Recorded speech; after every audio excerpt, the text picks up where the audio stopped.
अन्नपान विषयक परिचय। अन्नपान का प्रयोग करते समय देश, शरीर के अवयव, स्वभाव, धातुएं, क्रिया, लिंग, प्रमाण, संस्कार और मात्रा की परीक्षा की जाती है। चर परीक्षा अर्थात देश की परीक्षा।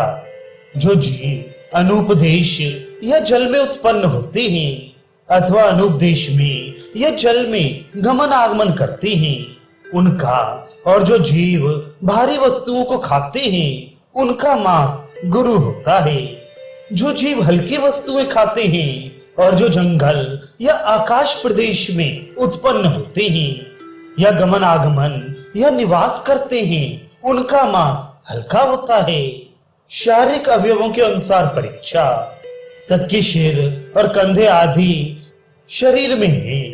जांघ के मांस की अपेक्षा कंधे के मांस की अपेक्षा छाती और उदर प्रदेश का मांस, छाती और उदर प्रदेश के मांस की अपेक्षा सिर का मांस गुरु होता है। मांस की अपेक्षा दोनों अंड, चर्म, मूत्रेंद्रिय, श्रोणी प्रदेश, वृक्क, यकृत, गुदा, मध्य देह के मांस और अस्थि उत्तरोत्तर अधिक गुरु होती है। स्वभावतः परीक्षा। स्वभाव से ही मूंग, लवा पक्षी और गौरैया का मांस हल्का होता है और स्वभाव से ही उड़द, सुअर का मांस और भैंस का मांस गुरु होता है। धातु के अनुसार परीक्षा। रक्त आदि धातुओं में उत्तरोत्तर धातुएं भारी होती हैं, अर्थात रक्त से मांस, मांस से मेदा, मेदा से हड्डी, हड्डी से मज्जा और मज्जा से शुक्र भारी होता है। क्रिया के अनुसार परीक्षा। आलसी, कम काम करने वाले की अपेक्षा अधिक कार्य करने वाले जीव का मांस हल्का होता है। लिंग के अनुसार परीक्षा। एक ही लिंग जाति के जीवधारियों में पुरुष का मांस गुरु और स्त्री का मांस लघु होता है। प्रमाण के अनुसार एक ही जाति में जिनका शरीर बड़ा और मोटा होता है उनका मांस गुरु, और जिनका शरीर छोटा होता है उनका मांस लघु होता है। संस्कार परीक्षा। संस्कार से भारी द्रव्य भी हल्के और हल्के द्रव्य भी भारी हो जाते हैं। जैसे व्रीहि धान्य स्वभाव से भारी होता है पर उसी से बना हुआ धान का लावा हल्का होता है, और यदि हल्के सत्तू का पिंड बनाकर खाया जाए तो भारी होता है। मात्रा के अनुसार परीक्षा।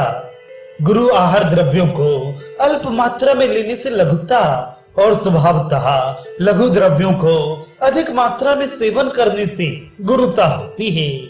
इस प्रकार द्रव्यों की गुरुता और लघुता का विचार मात्रा के अनुसार कहा गया है। अतः भोजन करते समय जो द्रव्य स्वभावतः या संस्कारतः गुरु हो उनका सेवन अल्प मात्रा में करना चाहिए। जो द्रव्य स्वभावतः या संस्कार से लघु हो उनका सेवन पूर्ण तृप्ति हो जाने तक करना चाहिए। सभी आहार द्रव्य चाहे वे गुरु हो या लघु हो मात्रा की अपेक्षा करती हैं, और मात्रा जठराग्नि की अपेक्षा करती है। बल, आरोग्य, आयु और प्राण अग्नि के आश्रित हैं, और अन्नपान रूपा लकड़ी से जठराग्नि जलती रहती है। अतः अन्न और पान रूपी लकड़ी के न मिलने से जठराग्नि शांत हो जाती है। प्रायः जो मनुष्य दुर्बल होते हैं, शारीरिक कार्य कम करते हैं, स्वस्थ नहीं रहते हैं, कोमल प्रकृति के हैं, सुखपूर्वक जीवन यापन कर रहे हैं, ऐसे ही मनुष्यों के लिए आहार की गुरुता और लघुता का विचार किया जाता है। जिन लोगों की जठराग्नि प्रदीप्त है, जो कठिन आहार द्रव्यों को सर्वदा भक्षण करते हैं, शारीरिक कार्यों को करने में रत हैं, बड़े उदर वाले हैं, ऐसे मनुष्यों के लिए गुरु और लघु का विचार करना आवश्यक नहीं होता।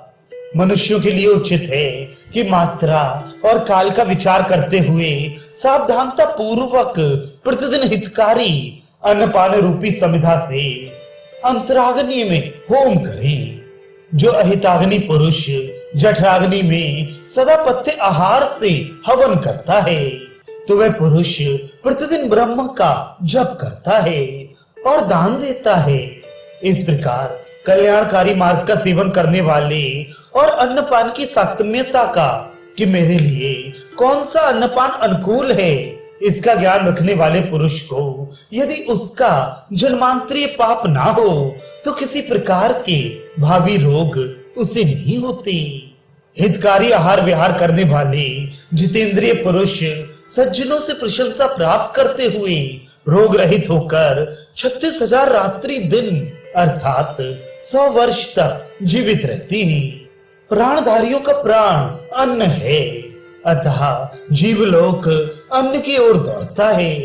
वर्ण, प्रसन्नता, सुंदर स्वरों का होना, जीवन, प्रतिभा, सुख, संतोष, शरीर की पुष्टि, बल, मेधा, ये सभी वस्तु अन्न से ही प्रतिष्ठित हैं, अर्थात अन्न प्राप्त होने पर ही इनकी स्थिति है। शारीरिक व्यापार के लिए जो लौकिक कर्म है, स्वर्ग गमन के लिए जो वैदिक कर्म किए जाते हैं और मोक्ष साधक जो कर्म बताए गए हैं, वे सभी कर्म अन्न में ही प्रतिष्ठित हैं, अर्थात बिना अन्न के संसार में कोई भी कार्य नहीं किए जाते, अतः अन्न सर्वश्रेष्ठ है। इस अन्नपान विधि नामक अध्याय में क्रमशः अन्न और पान के गुण, प्रधान द्रव्यों से युक्त शुग धान्य आदि 12 वर्गों का वर्णन, गुणों के साथ अनुपान, गुरु और लघु वर्गों का संग्रह, विशेषता परीक्षा करने योग्य चर शरीर अवयव आदि न परीक्ष भागों का वर्णन आचार्य ने किया है।